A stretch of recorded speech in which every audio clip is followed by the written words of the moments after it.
In this video, we are going to do 9.03 data-info. So I've downloaded and opened up Racket, so let's just get started. So problem A, finish the uncompleted steps X of data design above for both storage and computer. So here's a storage, data definition, and computer. And we can see that the data description and interpretation is done. We had to do 1B, 3, and 4 for both of these. So let's review the data definition for storage. So storage is a make storage where occupied is a number, capacity is a number. Here's how to interpret the data. So occupied is in gigabytes and is the amount of data in use. All right. Capacity is in gigabytes and is the amount of max data to store. All right. So pause the video and try to do 1B, 3, and 4 for storage. I'm going to go over spoilers in 3, 2, and 1. All right, I'm assuming that you guys took a good swing at it, so now let's go over it together. So 1B, if using define struct, write all the access signatures. So by virtue of this define struct, we get storage-occupied, which consumes a storage and produces a number. Likewise, storage-capacity, which consumes a storage and produces a number. All right, so that is the accessor signatures done. Easy peasy. I'm going to check myself off for that. All right, next are some data examples. So let's just do that. So let's make some define st0, make some storage drives here. So we'll make one that's absolutely full. So 500 is in use and 500 is the max. So this st0 is a drive that can't store any more data. Let's do one more. So define st1, make storage, we'll say, 50 out of 750. All right. So 50 gigabytes are in use and we still have 750 left. All right. So let's get over for examples. Let's move on to 4, a function template that processes this data. So define storage-temp. Let's write the signature for it first. So storage template consumes a storage. We don't know what's going to produce yet. All right. Likewise, what should we call the input variable? Let's call it st. All right, short for storage. And let's see.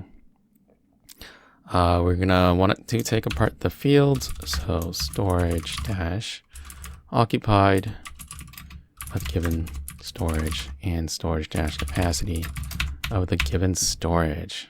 So that is the function template done, like so. All right, so now we have to do the same for a computer. So let's read the data definition really quickly. So a computer is a make computer where the brand is a string and drive is a reference to the drive structure, all right? Computers have hard drives in them, right? Data storage drives. Here's the interpretation. Brand is the brand name of the computer. So HP, Dell, whatever. And drive is how much storage the computer has. So that is the data and description and interpretation done for that, right? So now finish 1B, 3, and 4 for computer. All right. Pause the video. I'm going to go over spoilers in 3, 2, and 1. All right. So I'm assuming that you guys took a good swing at it. So now let's go over it together. So 1B, if using define struct, write all the access signatures. So what do we get for computer? So we get computer-brand and it consumes a computer and produces a string. Likewise, computer-drive, we get a function that consumes a computer and produces the drive of it, like so. All right, so access signature is done. Next are some data examples. So let's come up with some examples of computers. So define HP, we'll say make computer, HP, and we'll give it a full drive st0. All right, a reference to this drive up here, so it's pretty full. Let's do one more. Let's do define Mac computer. Why not? Make computer. We'll say Mac, and then st1. All right, so it has a 50 gigabytes in use and 750 as the max. All right, so that's good enough for data examples for this computer. All right, so now is a function template that processes this data. So we're going to write the signature computer-temp, which consumes a computer and produces, we don't know yet, define computer-temp, consumes computer. What should we name this input variable? Let's name it CMP for short. All right, and then we want to take apart the computer structure. So you probably might want to use the brand name, and then we might want to use the drive.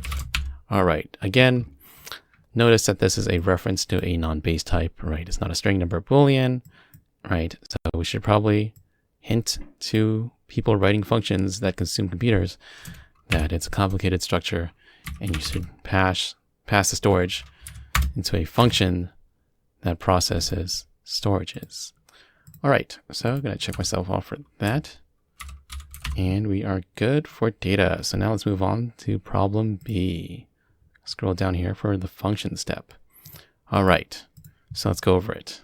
So problem B on Windows File Explorer, in this PC section, there is a message below the hard drive displaying how much storage is left free, right? It's gonna say XGB free of YGB, where X is how much free space is left, and Y is the max capacity of the drive. And here's an image that you guys should go look at. So right over here, right? So on Windows 10, right, you're going to see this, right?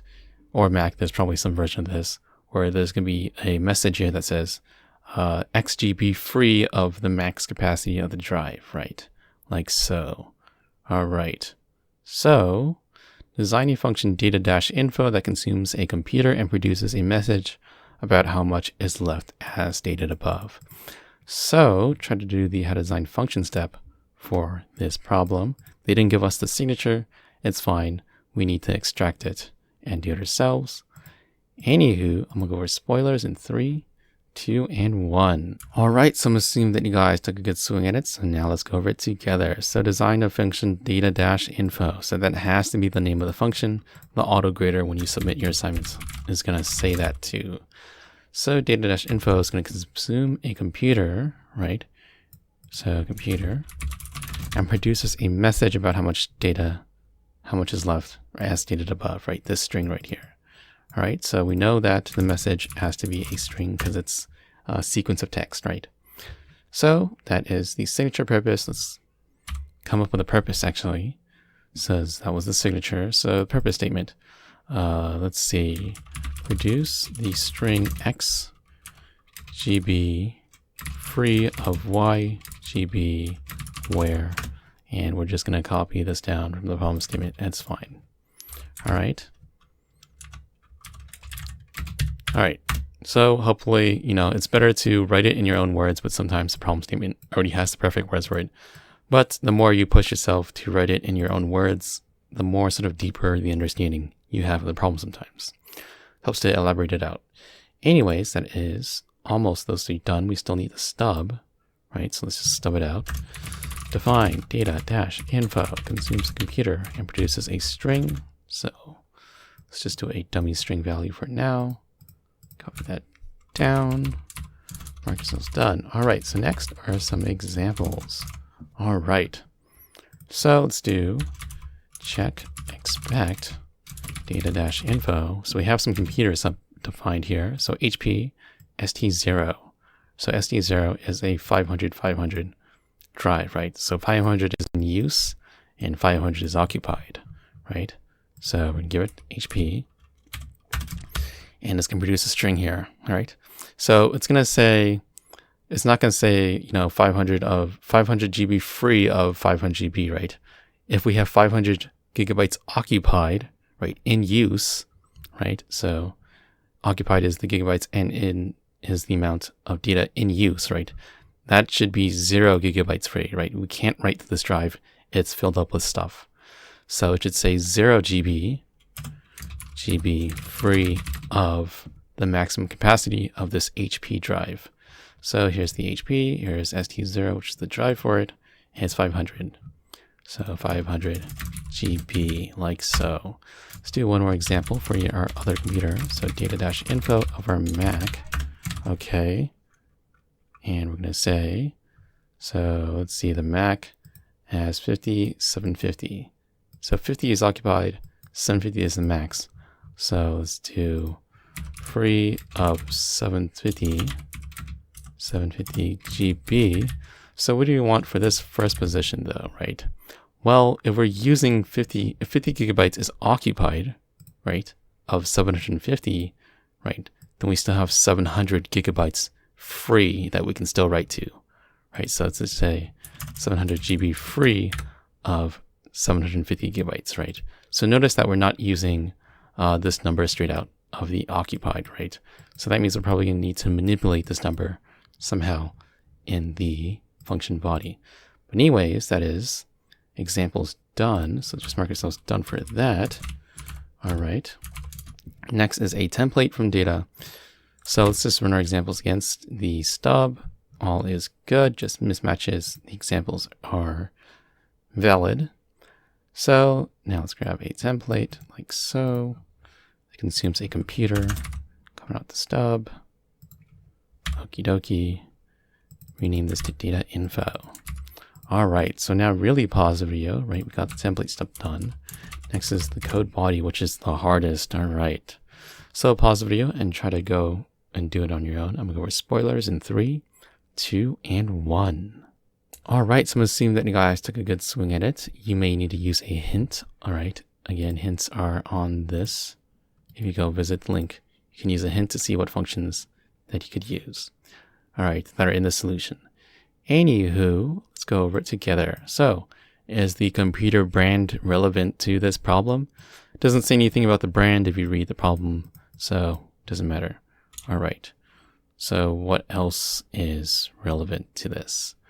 Well, we are probably going to need to do, see, storage temp. This gets at the drive out of the computer, so we probably won't need this outer operation block, all right? And so this is going to call a helper function that consumes a drive. Let's call this drive info, right? Drive-info. This can get the, this can produce the string, but it's going to consume computer drives. It's going to consume the drive structure, right? The storage structure, rather than the entire drive, the entire computer itself. All right. So we wrote that, the name first. So let's define that function. And it's going to consume, let's say, a storage. Because that's what's in computer-drive, right? And it's going to produce a string. All right. So we have to go over the steps for this function as well. So the purpose is pretty much the same as, you know, data-info, right? Except data-info, it consumes computers. This one, drive-info, should consume drives, right? Storages. But the purpose statement is the same, so let's just, purpose is same as data-info, but we consume storage drives instead of like an entire computer structure. All right. And this is useful if we have more functions that operate on storage drives, right? The make storage, right? So here's make storage, and computer has storage, but phones, right, also have storage. Tablets also have storage. So we might need to use the storage structure. There might be other structures in a computer program that uses and nests a storage structure in it. So that's why we're really having you write helper functions, so that we can make more generalized versions of functions that take in storages rather than computers. All right, because if we pass like a phone in here, right, it's not going to have a drive field. It's probably going to have like a chip, storage chip phone field or something. Anywho, signature, purpose. All right, so stub. So define drive-info. Takes the storage. What do we name storage? I think st, right? St, yes. Produces a string. And we can run it against the examples. So let me just copy and paste these examples down. So I know off the top of my head that this is st0 and st1. Technically, we don't have to do tests here because they're the same purpose. And all this function is going to do is call this function, which has to pass these tests, and it is going to use this function. But for the sake of understanding and completion, you should just do it because it'll really flesh out your understanding of the problem. Anywho, let's run against the stub. Give some mismatches, that's fine. Let's go find a storage template. Right, here's some starter code that consumes a storage. Copy and paste this down. Comment out the stub. And that is the template body done. Examples kind of done. Signature is done. Now we have to code the body for drive-info that takes a storage this time rather than a computer. All right. Right, rather than data info, which consumes a computer, drive-info consumes any type of storage. All right. So pause the video and try to do the code body. This is the hardest, right, again, of these steps. But anywho, I'm gonna go with spoilers in 3, 2, and 1. All right, so I'm gonna assume that you guys took a good swing at it. So now let's go over it together. So looking at all the scaffolding that we did for our drive-info, we have to produce a string at the end of the day. And likewise, we have to produce this message. We see that these are changing. So we probably need a string append here. Append. All right, so these storage-occupied and storage-capacity, they are numbers, right? So storage-occupied are functions that consume storages and produces a number. So they can't go into the string append function because string append needs strings, not numbers. So we have to convert them. So we're going to convert you to a number-string. All right. And likewise, to produce this message, we need a free of in between these two, right? So let's just put this in between. Free of. All right. Okay. So if we run it, we should get some mismatches, but we should be getting close. String append expects a string given 500, so we have to turn that into a number to string as well. Okay. All right. So we get 500 free of 500. So we're missing the GB here. So let's just add those in. Right? We're just incrementally doing this. GB and GB. Like so. All right. So we'll run this. This needs a space there. All right. So 0 GB free of 500 GB differs from 500 GB free of 500. 500. So this is GB. My bad. Should have went down there. So GB. All right. There we go. So 500 GB free of 500 GB is they differ, right? So what we need to do here is some subtraction on the storage occupied, right? So what should this be? Well, so we would need to do some subtraction here because this is the amount of occupied, right? Occupied is not, how much is free, right? How much is free is how much that is in use minus the maximum storage, right? So that's what we got to do. So if a 500 gigabyte hard drive is occupied and the max capacity is 500 gigabytes, then it should say 0 free of 500 gigabytes.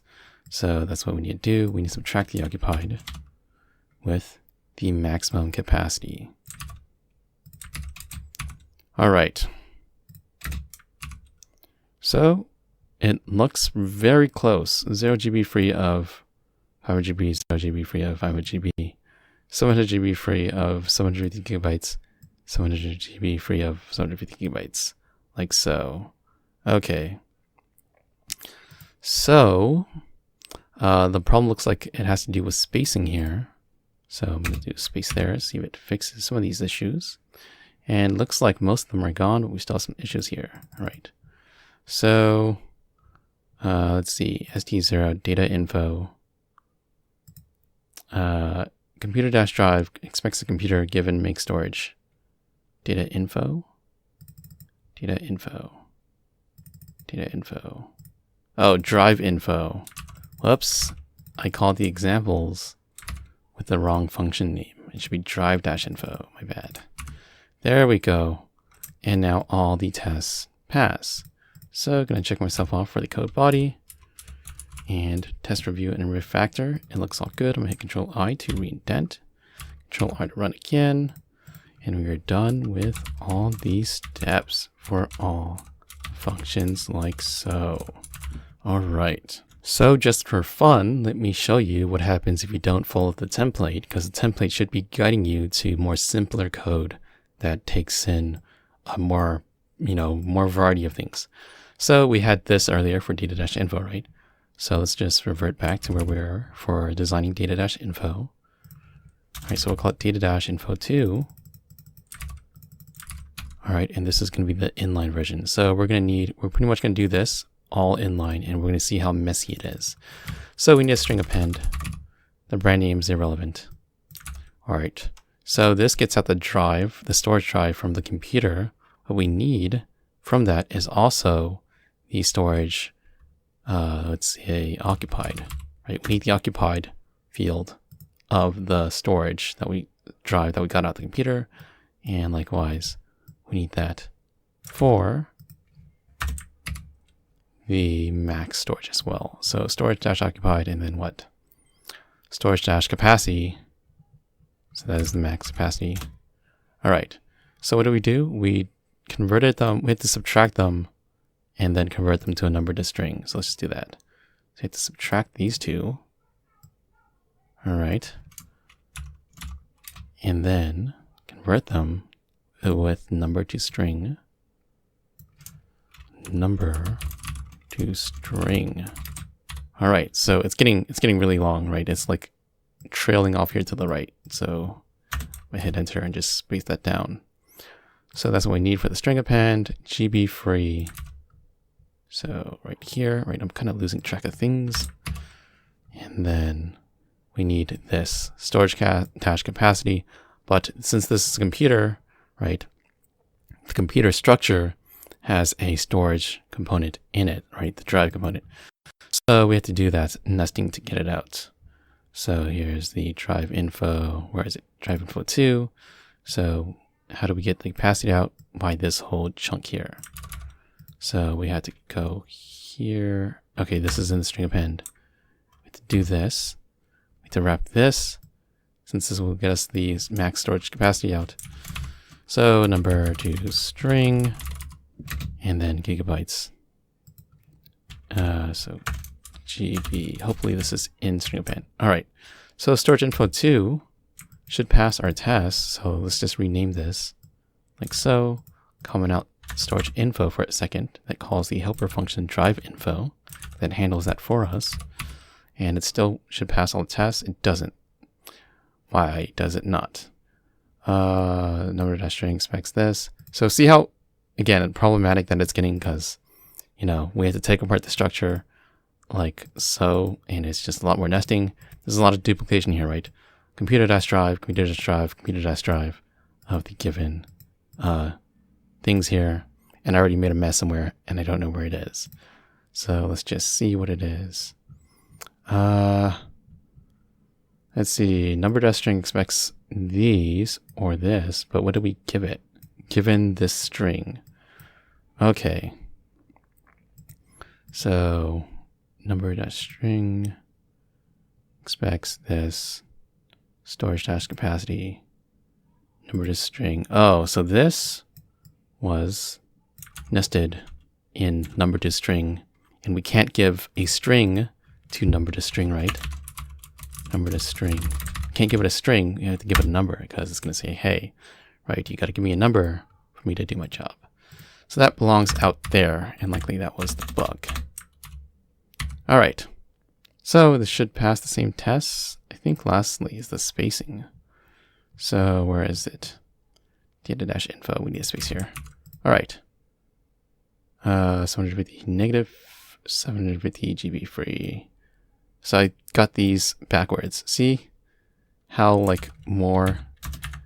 it's much less legible. We're making a lot of mistakes, right? And we are doing a lot of duplication, taking the computer drive out 1, 2, 3 times, right? So this should pass a lot of tests, right? 1, 2, 3 times at taking the computer drive, when we could just take the computer drive out, pass it to a drive-info function, and that doesn't need to take the drive out because it's given the storage as an input to the function itself.